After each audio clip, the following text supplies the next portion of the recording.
Update 19 is the very first patch after the release of the Wastelanders DLC, and Bethesda launched about 100 points this time. It's a lot to cover, I know, so let me show you the highlights.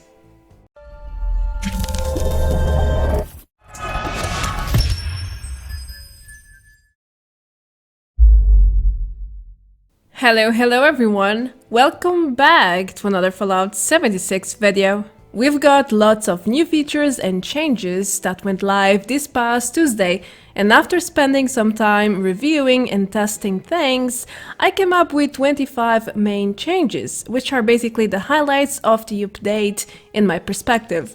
Of course, there are many more changes, but most of them are minor bug fixes and improvement points that you can't really notice or even test. So far, we have new events, new features, new animations, and even existing system changes. Anyway, enough intro here, let's start with the patch 19 overview.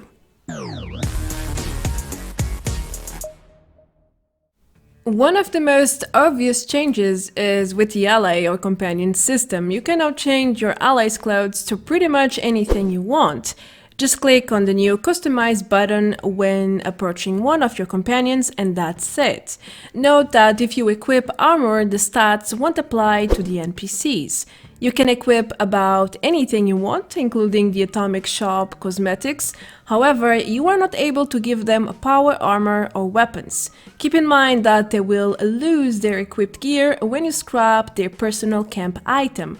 The equipped items will go directly to your stash, so don't worry about that.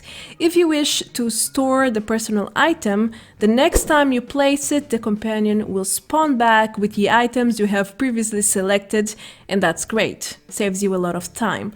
Another detail is that the companions now display the player's name in their own name. You can now dress up your companions to make them appear like one of a kind, and that's a really great touch. In fact, you can hardly recognize the original ally under certain costumes. That's how deep the customization can go.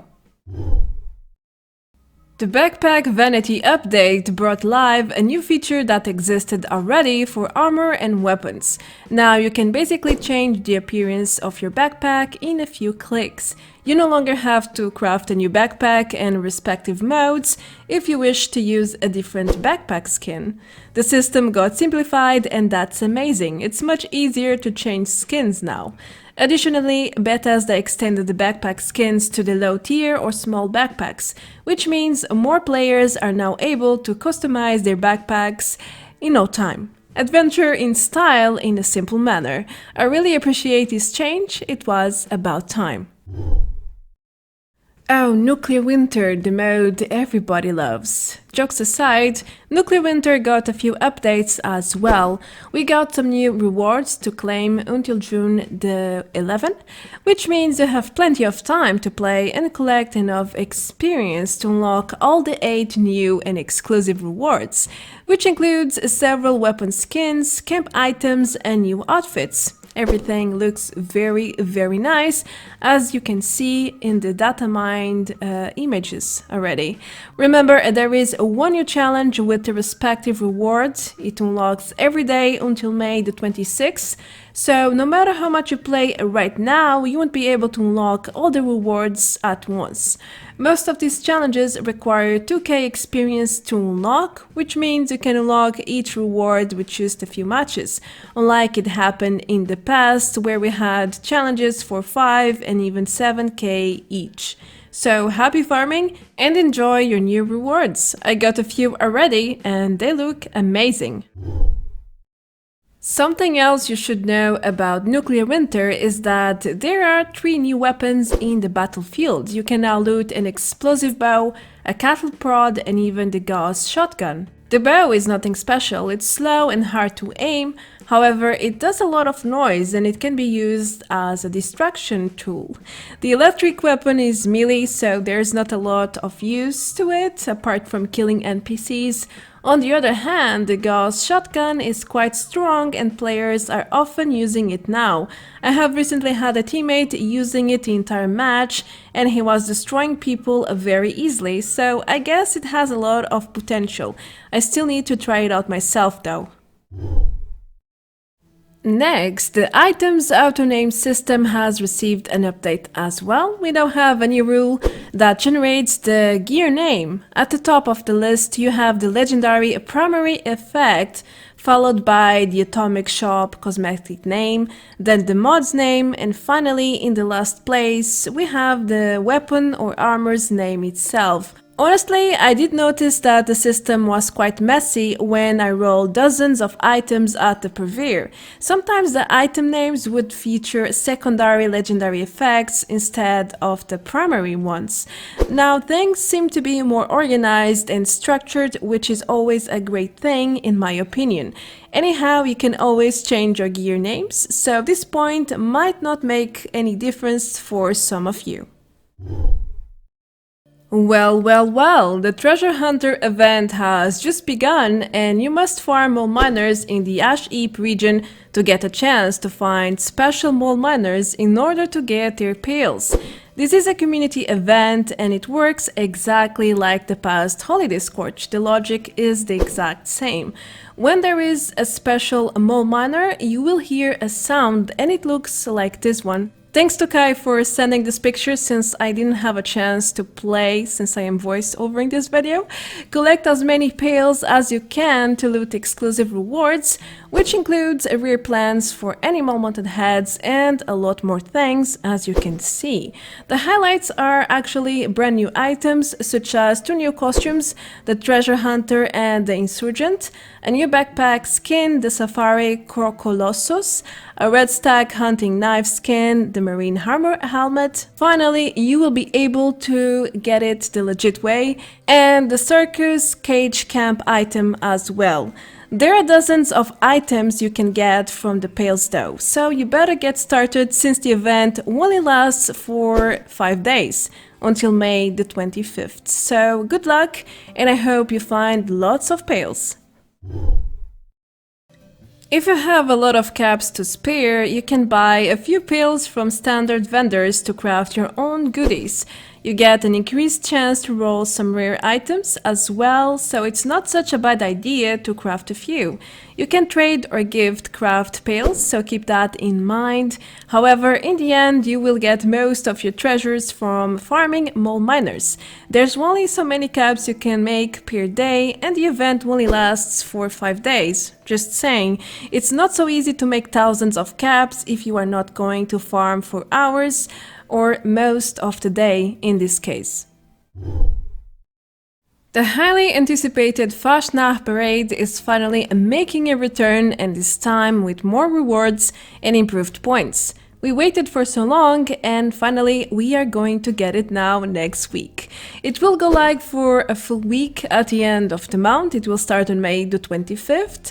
There are dozens of rewards to claim, including some new ones, so there's plenty to collect even for veteran players who participated in the event last year. You can get the following items data mined by Sage Shadow, such as the Devil Mask, a Mudman and a gas bottle, a backpack skins, a new red power armor skin, and even some new Nuka-Cola items, apparently.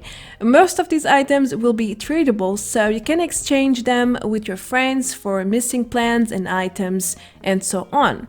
Get ready for this festival. The seasonal event starts in just a few days. Well, we knew beforehand that the Radical's face mask was going to lose its legendary status. Now, this unique item is just a cosmetic, a normal face mask with no benefits at all.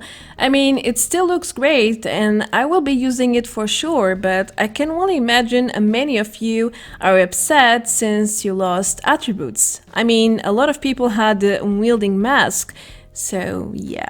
Well, but as I said, this feature was unbalanced and that's why they decided to remove it. I agree with their decision since there was also an exploit that allowed players to get the legendary effect they wanted. It would either be this or, well, they had to add more headgear with a legendary slot. They decided to go for the easy path for now, but that doesn't mean we don't get legendary headgear in the future. Have you ever done Scorched Earth and suddenly a player joins with robot voices running every few seconds? I personally dislike this skin because I'm sorry, but it's really annoying. At long last, we got a solution for that now. If the owner thinks the voice lines are a bit too much, then he or she can craft a silent helmet, which won't play any voice lines anymore. I wonder how many players will bother to craft a new piece for that purpose though. After all, most people buy the skin because they like the coats, like this one. I am Liberty Prime. I am America. There's a few new animations in Fallout 76 after update 19 went live, and one of them is at the barbecue grill. Your character will now move the spatula and flip the meat over and over, just like you are supposed to do when you are grilling something in real life. If you let it stay on one side for too long, it will burn the outside and the inside will be raw. So thumbs up to Bethesda for creating a realistic animation like this.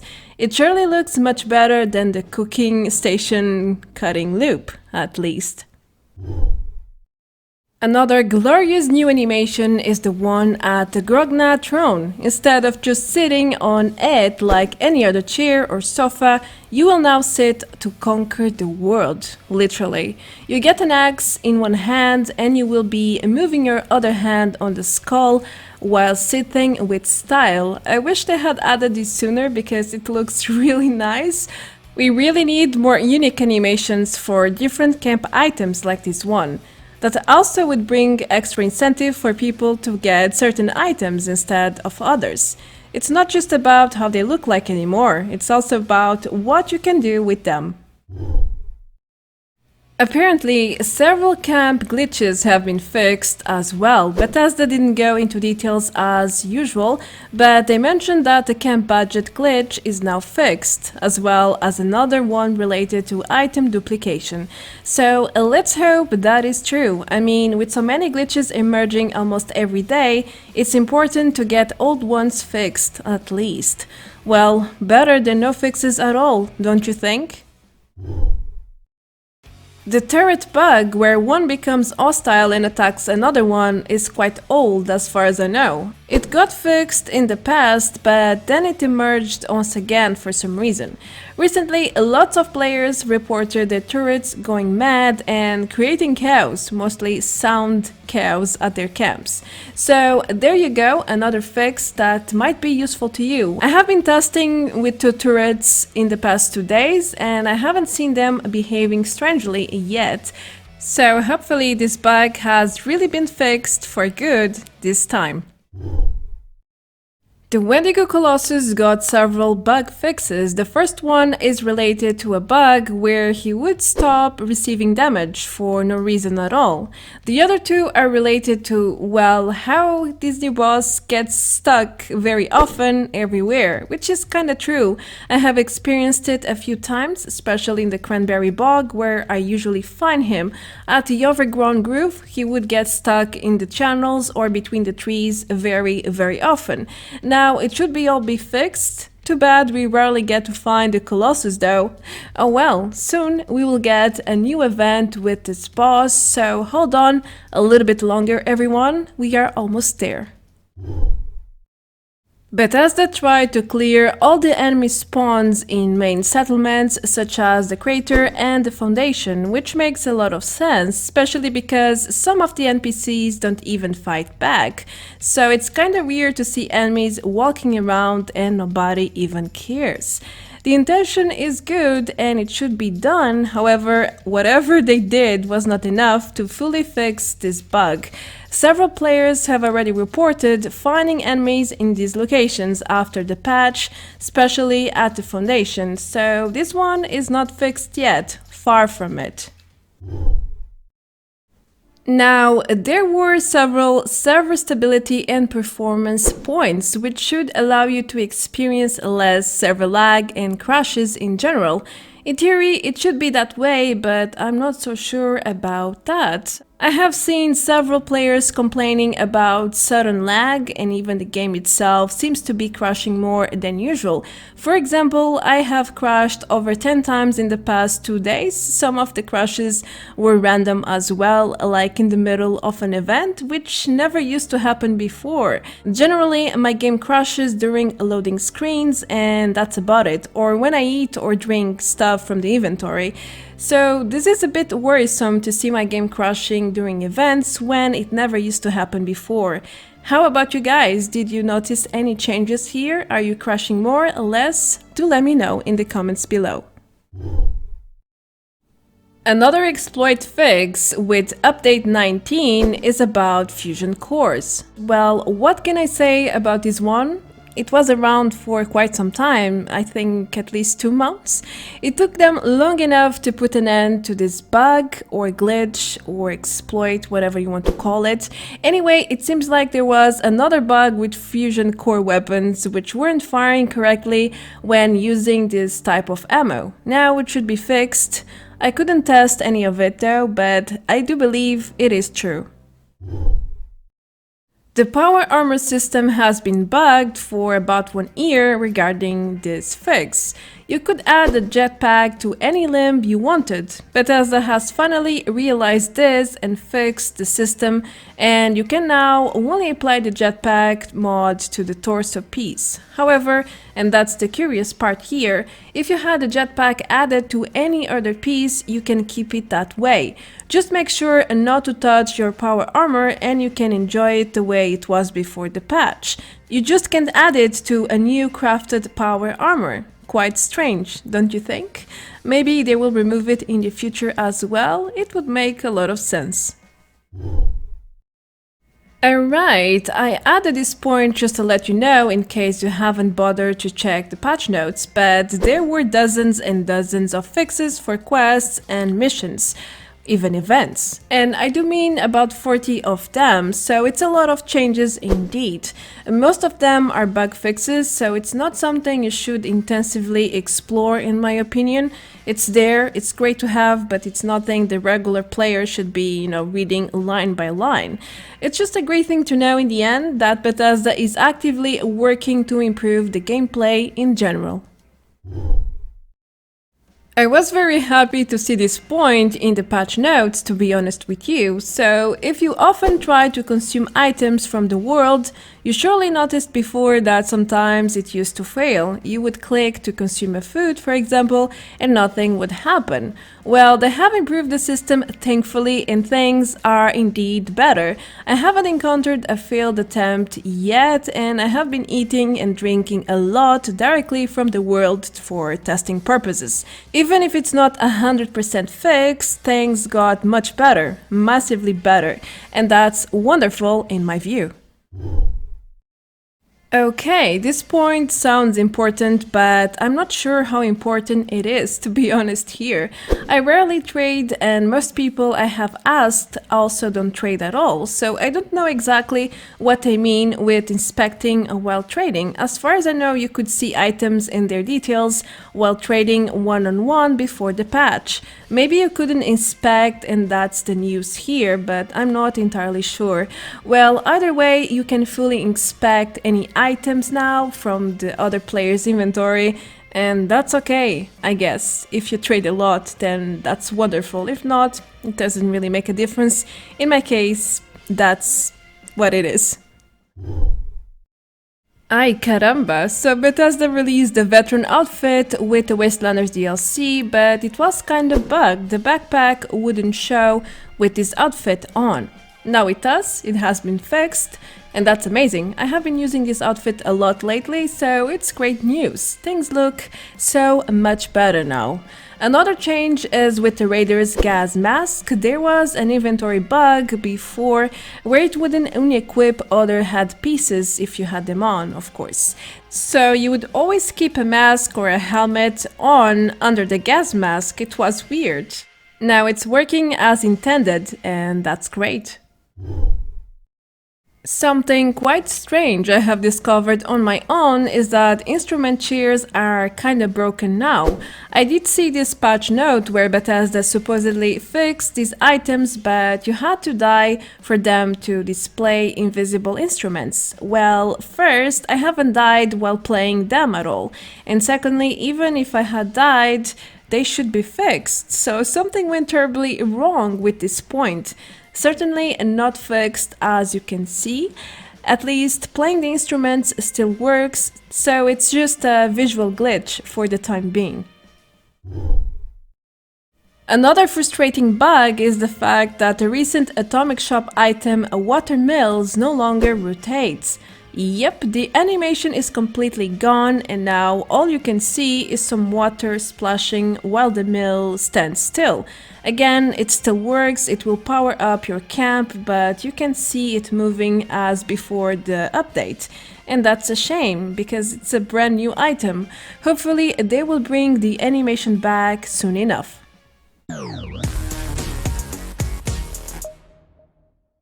Update 19 was a very extensive one, but as usual it includes mostly bug and glitch fixes, which is something Fallout 76 really needs. So in the end it's something very positive. As you surely noticed, there are about 100 points in the patch notes, so this is my overview of the entire thing. These are the highlights and the most relevant points you should be aware of. Thank you so much for watching. I am Marta Branco and I will wrap the video here. Consider leaving a like and a comment below if you enjoyed the video, and don't forget to subscribe for more content like this. You can also support me even further if you want. The links are right below the video. Well, that's everything for the time being. Thank you again, and I will see you in the next one very soon. Until then, take care. Adeus. Bye bye.